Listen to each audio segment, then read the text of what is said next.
രാജ്യത്ത് തുടർച്ചയായി ഉണ്ടാകുന്ന പെട്രോൾ ഡീസൽ വില വർധനവിനെതിരെ കോൺഗ്രസ് രാജാക്കാട് മണ്ഡലം കമ്മിറ്റി നേതൃത്വത്തിൽ ശക്തമായ പ്രതിഷേധ പ്രകടനം സംഘടിപ്പിച്ചു. പ്രതിഷേധ പ്രകടനത്തിൽ നിരവധി കോൺഗ്രസ് പ്രവർത്തകർ പങ്കെടുത്തു.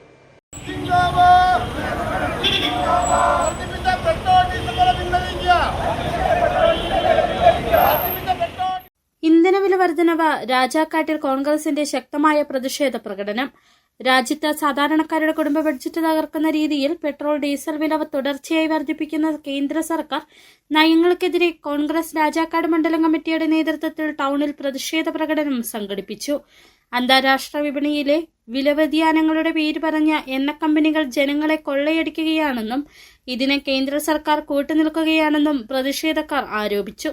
ഇന്ധനവില വർധനവ് നിത്യോപയോഗ സാധനങ്ങളുടെ വിലക്കയറ്റത്തിന് കാരണമാകുമെന്നും സാധാരണക്കാരുടെ ജീവിതം കൂടുതൽ ദുസ്സഹമാകുമെന്നും നേതാക്കൾ ചൂണ്ടിക്കാട്ടി. കഴിഞ്ഞ ഒരാഴ്ചയായിട്ട് പെട്രോളിന്റെ വില ക്രമാതീതമായി വർദ്ധിച്ചുകൊണ്ടിരിക്കുകയാണ്. 106 രൂപയ്ക്ക് കിട്ടിക്കൊണ്ടിരുന്ന പെട്രോൾ ഇന്ന് 115 രൂപയായി മാറിക്കൊണ്ടിരിക്കുകയാണ്. ഈ ക്രൂഡിന്റെ വില അമിതമായി വർദ്ധിച്ചിട്ടില്ല. എന്നിട്ടും ഈ യുദ്ധത്തിന്റെയും ക്രൂഡിന്റെ പേര് പറഞ്ഞുകൊണ്ട് ക്രമാതീതമായി ഇങ്ങനെ പെട്രോളിന്റെ വില വർദ്ധിച്ചുകൊണ്ടിരിക്കുകയാണ്. ഈ നാട്ടിലെ പാവപ്പെട്ട ആളുകളുടെ നടുവൊടിക്കുന്ന രീതിയിലുള്ള വിലവർദ്ധനമാണ് ഇവിടെ നടക്കുന്നത്. രാജാക്കാട് മണ്ഡലം കോൺഗ്രസ് കമ്മിറ്റി ഓഫീസിന് മുന്നിൽ നിന്ന് ആരംഭിച്ച പ്രതിഷേധ പ്രകടനം ടൗൺ ചുറ്റി പ്രധാന കവലയിൽ സമാപിച്ചു.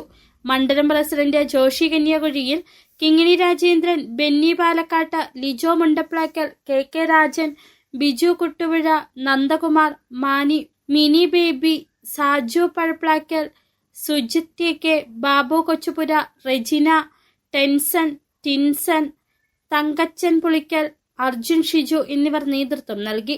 കേന്ദ്ര സർക്കാർ ഇന്ധന വിലവർദ്ധനവ് പിൻവലിക്കാൻ തയ്യാറാകാത്ത പക്ഷം വരും ദിവസങ്ങളിൽ സമരം കൂടുതൽ ശക്തമാകുമെന്ന കോൺഗ്രസ് നേതൃത്വം. City vision, Rajakkad.